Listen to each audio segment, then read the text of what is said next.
Hello and welcome to a new video. Today I'm going to run you through the new HRE equivalent Order of the Dragon that is coming with the DLC, the Sultan's Ascent for ARE 4. We are going to talk about what has changed compared to HRE and the new units, the new upgrades, in general, how you should play them. So for the Order of the Dragon, we are going to talk a little bit about the units first because the units are radically different compared to before. The units of the Order of the Dragon cost twice as much as other units, meaning if you're going to go ahead and build a spear, the Gilded Spearman will now cost 120 food and 40 wood, which is twice as much as before. All units have about twice as much HP. They have more damage, and in some cases there are more upgrade possibilities as well. So in the Dark Age, you have access to the Spearman like all other civs, and the Spearmen are just in general going to be more pricier. Now that is going to be a reoccurring theme throughout the Order of the Dragon. In general, they're just more expensive on pretty much everything they do. So with the Order of the Dragon, we have the Dark Age, all the standard buildings. We have access to the dock, we have access to barracks, towers, everything else. When we're going to choose a landmark and we're going to go into the next age, we have two different landmarks. We have the Mindwerk Palace, and the Mindwerk Palace comes with, as you know from the HRE, cheaper upgrades and faster research speeds. But for the Mindwerk Palace, there's also different upgrades that we can choose from. The Aachen Chapel comes with an inspiration bonus, and this is really interesting because one thing I haven't touched upon yet is the prelates. The prelates for the Order of the Dragon don't work the same way as they do for the HRE. They're pretty much the same as any other prelate units, so that would be a monk. They do not buff up villagers with inspiration, but you can buff up your villagers with one type of inspiration from one building, and that is the Aachen Chapel that will buff up in a large radius your gather rate by 10%. This is also a drop-off point, so it's quite similar, but it does not require a prelate because you don't spawn in with a prelate, and the villagers will gather a little bit faster in that radius. The villagers in general gather faster, but they're also more expensive. To continuously make villagers, you'll need to have 3 on food. So if you are playing any other civ, normally you need 4 villagers to be continuously able to make villagers, but with the Order of the Dragon, because of their increased gather rates, you'll need only 3. When we go into the next stage, we're going to use the Mindwerk for this example, as the Mindwerk is the most interesting. The Mindwerk comes with your standard set of upgrades. They're all a little bit cheaper, a little bit faster to research, but the upgrades that are special here are 3 different ones. We have Gilded Men-at-Arms, who fall below 20% health, take 20% less damage. This is a very good upgrade. For only 105 resources, your men-at-arms will in general do better in long fights, and this upgrade is just one of those you just have to go for, especially if you're running men-at-arms in general, both in the Feudal Age and in the Castle Age. We also have access to the Zornhau, which is a new upgrade for the Landsknechts. In the Castle Age, you're going to be able to equip your Landsknechts that have twice as much stats with a halberd weapon so that they can wound enemy units. So when you strike enemy units with this weapon, they will do bleed damage for 10 seconds. So you'll do 2 bleed damage per 10 seconds. The last upgrade is the Bodkin Bolts. The Gilded Crossbowmen will now be able to deal 10 damage to siege units, which is really good because it makes it so that the ranged units are now able to snipe siege units as well. From the barracks, we have access now to the Man-at-Arm. The Man-at-Arm cost 200 food, 40 gold, again, twice as much. The Man-at-Arm also has way better stats. They have 230, 230, the same 3-3 stats, and they deal 14 damage now. For the Spearmen, we also have access to the Dragonfire upgrade. The Dragonfire upgrade makes it so that your torches deal splash damage. So you have an area of effect where you're going to be dealing damage whenever you're torching buildings down. The Horseman and the Archer also cost twice as much, and they have a little bit better stats as well. So they count as 2 Horsemen, I guess you could say. 250 health instead of the 125. They have a little bit more damage though, so they do 15 plus versus ranged and 15 plus versus siege, on top of their 15 main damage. The Archers cost twice as much as well, and they deal 6 instead of 5 damage, which is normal for Archers. They do plus 6 versus light melee infantry.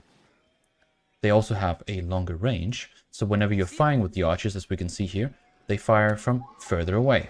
For the Regnus Cathedral, nothing has really changed besides the removal of the Devoutness upgrade, which will increase your inspiration gather rates and building speeds. And that is because we do not have access to the inspiration in the first place. For the Burgrave Palace, there's also been a big change. The Burgrave Palace will now act as a barracks, yes it usually does, but it only produces 30% faster instead of the 400% faster that was the case before. So it doesn't act as 5 barracks anymore, though we do get a 30% discount on all of the units that are inside. So if we go ahead and build the Burgrave Palace, our units will now, instead of costing twice as much, they'll cost 140 and 28 gold, for example, with the manor arms. And you still have your normal upgrades, though no special upgrades inside the Burgrave. So I guess you could do some pretty cool timing attacks here and sort of ease away from that really, really expensive economy. For the archers, we have now access also to a new upgrade called the Dragon Scale Leather. The Dragon Scale Leather increases the range armor of gilded archers by 3, so in the Castle Age you'll be able to actually have 5 ranged armor on these units. So if we go ahead and upgrade these twice here and get the new special upgrade, these guys here have an insane amount of ranged armor. The Knight brings with them different stats compared to normal Knights. They might cost twice as much, but they actually have 5 base melee armor. Normal knight will have only 4. They also have 400 HP, way more than a normal knight, and more base damage, coming in at 36 melee damage. So these are really, really good stats, and they're not very fragile either because of their increased health pool, but they are insanely expensive. Each one of these costs almost 500 resources. And yeah, that is generally something you have to think about when you are playing as the Order of the Dragon. You have fewer units to play with, but the units are also more expensive, and if you lose one of them, it's the same as losing 2. The Landsknechts come in with 170 HP and 21 damage. This is pretty good for an AoE unit, and so what you'll find is if you include these in your compositions, you're just going to melt any type of light melee infantry or any other infantry actually, because this unit is so effective. It is going to be a very costly unit as well, coming in at 200 gold and 120 food. And so this unit is also a little bit more heavy on the gold side. And I would say that probably promotes Regnit's Cathedral play and relics, because when you are going to play with so gold heavy units and they're this fragile because they're light melee infantry and can be sniped by archers, you have got to be able to also supply with different types of units and include this in your composition when you play the Landsknechts.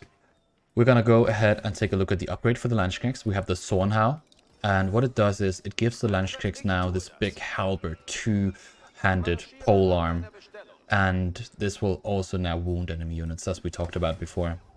When you go for the Palace of Swabia, you will have villagers that are faster to produce and cheaper, and this will help you boost up your economy, which is also why I'm going to say, in general, for the Order of the Dragon, playing multi-TCs, so 2TCs, into Burgrave or units in the Feudal Age, or Palace of Swabia with 1 TC, can be really, really powerful, because once you got that eco set up, you can quickly, not necessarily outmass, but you can have way more powerful units, and you just gotta watch out, if you are deciding to go for that 1 TC play, that you are not just running out blindly with a couple of units and then you run into 2 or 3 times as many because your opponent didn't stop producing.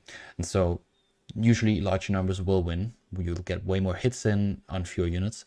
So with the Order of the Dragon in general, there is this idea that you have to play a little bit more carefully because your units are so expensive and are only able to fight with as much power as they can swing, right? An upgrade that you can get for your Gilded Knights is the War Horses. So if we go ahead and do these, get them to Imperial. Let's get the cheat code in here. You get them to Imperial and you get War Horses. Your knights will take 25% less damage while charging. It'll make it easier on your unit if you're charging into spear walls and if you are taking ranged fire trying to get into a fight. So if you have somebody who has a composition that has spears and ranged units, you could say that the War Horses upgrade here would be really nice to have, because you'll in general get to fight with less punishment from entering that fight. From the Mindvac Palace, we have access to the Bodkin Bolts, which for the crossbow unit, which we'll go ahead and build here. Right now they don't deal any bonus damage to siege, but if you get the Bodkin Bolts, that will make it so that it deal plus 10 damage. You can see here you get your plus 10 versus siege. You also have access to the hand cannon. The hand cannon is costing 240, the same as the knight. And so the hand cannon has 38 damage, but 250 health is actually not that much compared to what you have paid for it. So this unit is again a unit you really gotta watch out so that you don't lose because they are so expensive.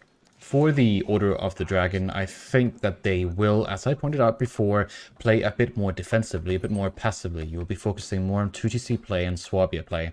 Because they are this more fragile with having fewer units, you will not be able to do very effective feudal rushes and castle age rushes because everything is so expensive. You will now have to do more economy-focused playstyles.